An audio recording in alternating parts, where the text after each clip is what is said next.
லஞ்ச ஒழிப்புத்துறையினர் அதிகாலை முதலே அதிமுக முன்னாள் எம்எல்ஏ நீதிபதி மற்றும் அதிமுகவின் தற்போதைய எம்எல்ஏ சேவூர் ராமச்சந்திரன் வீடுகளில் சோதனை நடத்தி வருகின்றனர். இது தொடர்பாக அதிமுக பொதுச் செயலாளர் எடப்பாடி பழனிசாமி தனது கண்டனத்தை தெரிவித்திருக்கிறார். இது தொடர்பான கூடுதல் தகவல்களை நமது தலைமை செய்தியாளர் சிவா வழங்கிட கேட்கலாம். சிவா வணக்கம், உங்க விரிவான தகவல்களை சொல்லுங்க. முன்னாள் அமைச்சர் ராமச்சந்திரனுடைய இல்லத்துல லஞ்ச ஒழிப்புத்துறை சோதனை நடத்தி வருவதற்கு அதிமுக பொதுச் செயலாளர் எடப்பாடி பழனிசாமி கண்டனம் தெரிவித்திருக்கிறார்.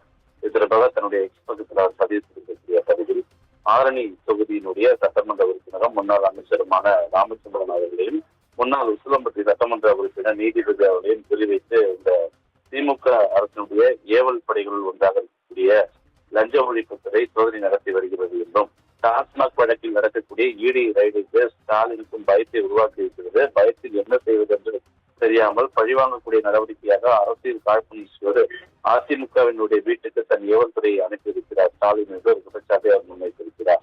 டாஸ்மாக் ரைடுகள் குறித்தும் ஸ்டாலின் மக்களிடம் எப்போதும் தன்னுடைய மௌனத்தை கலைக்கப் போகிறார் என்று கேள்வி எழுப்பியிருக்கக்கூடிய அவர் பின்னப்பட்ட புனைக்கதைகளால் போலி வழக்குகளுடைய அடிப்படையில் நடத்தப்படக்கூடிய இந்த ரைடுகள் அதிமுக எனக்கூடிய இயக்கத்தை அசைத்து கூட பார்க்க முடியாது என்றும் இவை அனைத்தும் நிச்சயமாக சட்ட ரீதியாக நாங்கள் எதிர்கொள்வோம் என்றும் அவர் குறிப்பிட்டிருக்கிறார். உங்க தகவல்களுக்கு நன்றி சிவா.